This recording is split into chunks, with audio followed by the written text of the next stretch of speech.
मार्कण्डेय उवाच यद्गुह्यं परमं लोके सर्वरक्षाकरं नृणाम् यन्न कस्यचिदाख्यातं तन्मे ब्रूहि पितामह। ब्रह्मोवाच अस्ति गुह्यतमं विप्र सर्वभूतोपकारकम् देव्यास्तु कवचं पुण्यं तच्छृणुष्व महामुने। प्रथमं शैलपुत्रीति द्वितीयं ब्रह्मचारिणी तृतीयं चन्द्रघण्टेति कूष्माण्डेति चतुर्थकम् पंचमं स्कन्दमातेति षष्ठं कात्यायनीति च सप्तमं कालरात्रिश्च महागौरीति चाष्टमम् नवमं सिद्धिदात्री च नवदुर्गा प्रकीर्तिताः। उक्तान्येतानि नामानि ब्रह्मणैव महात्मना अग्निना दह्यमानस्तु शत्रुमध्ये गतोरणे विषमे दुर्गमे चैव भयार्ताः शरणं गताः न तेषां जायते किञ्चिदशुभं रणसङ्कटे नापदन्तस्य पश्यामि शोकदुःखभयं न हि यैस्तु भक्त्या स्मृता नूनं तेषां सिद्धिप्रजायते ये त्वां स्मरन्ति देवेशि रक्षसे तान्न संशयः प्रेतसंस्था तु चामुण्डा वाराही महिषासना ऐन्द्रीगजसमारूढा वैष्णवी गरुडासना माहेश्वरी वृषारूढा कौमारी शिखिवाहना लक्ष्मी पद्मासना देवी पद्महस्ता हरिप्रिया श्वेतरूपधरा देवी ईश्वरी वृषवाहना ब्राह्मी हंससमारूढा सर्वाभरणभूषिता इत्येता मातरः सर्वाः सर्वयोगसमन्विताः नानाभरणशोभाढ्या नानारत्नोपशोभिताः दृश्यन्ते रथमारूढा देव्यः क्रोधसमाकुलाः शङ्खं चक्रं गदां शक्तिं हलं च मुसलायुधम् खेटकं तोमरं चैव परशुं पाशमेव च कुन्तायुधं त्रिशूलं च शार्ङ्गमायुधमुत्तमम् दैत्यानां देहनाशाय भक्तानामभयाय च धारयन्त्यायुधानीत्थं देवानां च हिताय वै नमस्तेस्तु महारौद्रे महाघोरपराक्रमे महाबले महोत्साहे महाभयविनाशिनि त्राहि मां देवि दुष्प्रेक्ष्ये शत्रूणां भयवर्धिनि प्राच्यां रक्षतु मामैन्द्री अग्नेयामग्निदेवता दक्षिणेवतु वाराही नैऋत्यां खड्गधारिणी प्रतीच्यां वारुणी रक्षेद्वायव्यां मृगवाहिनी उदीच्यां रक्ष कौबेरी ईशान्यां शूलधारिणी ऊर्ध्वं ब्रह्माणि मे रक्षे दधस्ताद्वैष्णवी तथा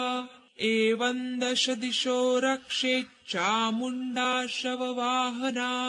जया मे अग्रतस्थातु विजया स्थातु पृष्ठतः अजिता वाम पार्श्वे तु दक्षिणे चापराजिता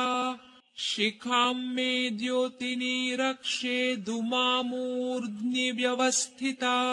मालाधरी ललाटे च भ्रुवौ रक्षेद्यशस्विनी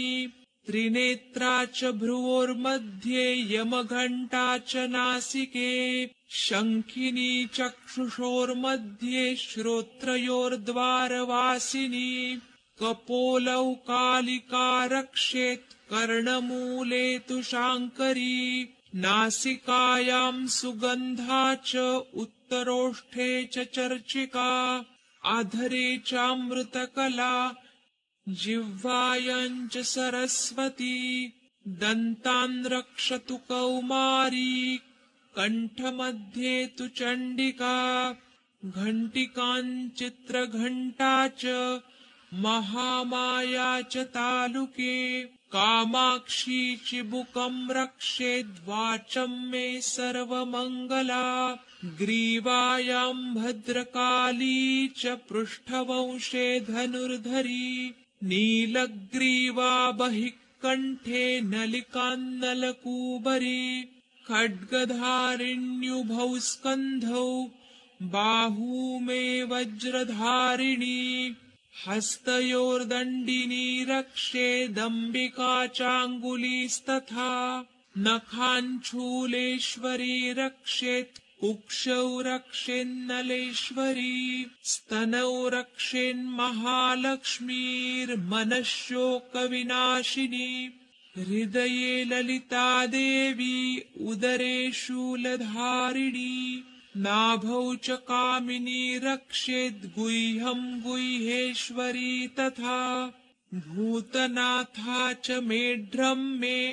ऊरू महिषवाहिनी कट्यां भगवती रक्षेज्जानुनी विन्ध्यवासिनी जङ्घे महाबला प्रोक्ता सर्वकामप्रदायिनी गुल्फयोर्नारसिंही च पादौ चामिततेजसी पादाङ्गुली श्रीर्मे रक्षेत् पादाधस्तलवासिनी नखान्दंष्ट्रान् कराली च केशांश्चैवोर्ध्वकेशिनी रोमकूपेषु कौबेरी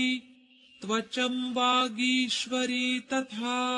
रक्तमज्जावसा मांसान्यस्थिमेदांसि पार्वती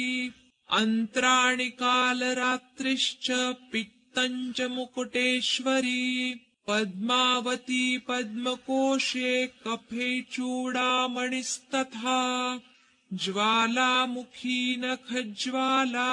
अभेद्या सर्वसन्ध्यषु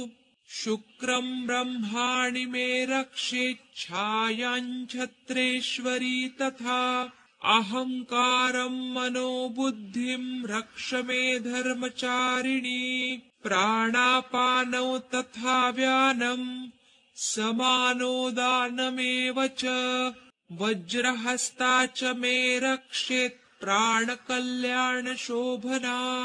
रसे रूपे च गन्धे च शब्दे स्पर्शे च योगिनी सत्वं रजस्तमश्चैव रक्षेन्नारायणी सदा आयु रक्षतु वाराही धर्म रक्षतु वैष्णवी यशः कीर्तिं च लक्ष्मीं च सदा रक्षतु वैष्णवी गोत्रमिन्द्राणि मे रक्षेत् पशून् मे रक्ष चण्डिके पुत्रान् रक्षेन्महालक्ष्मीर्भार्यां रक्षतु भैरवी मार्गं क्षेमकरी रक्षेद्विजया सर्वतः स्थिता रक्षाहीनं तु यत्स्थानं वर्जितं कवचेन तु तत्सर्वं रक्ष मे देवी जयन्ती पापनाशिनी पदमेकं न गच्छेत्तु यदीच्छेच्छुभमात्मनः कवचेनावृतो नित्यं यत्र यत्राधिगच्छति तत्र तत्रार्थलाभश्च विजयः सार्वकामिकः यं यं कामयते कामं तं तं प्राप्नोति निश्चितम् परमैश्वर्यमतुलं प्राप्स्यते भूतले पुमान् निर्भयो जायते मर्त्यः सङ्ग्रामेष्वपराजितः त्रैलोक्ये तु भवेत् पूज्यः कवचेनावृतः पुमान् इदं तु देव्याः कवचं देवानामपि दुर्लभम् यः पठेत् प्रयतो नित्यं त्रिसन्ध्यं श्रद्धयान्वितः दैवी कला भवेत् तस्य त्रैलोक्येष्वपराजितः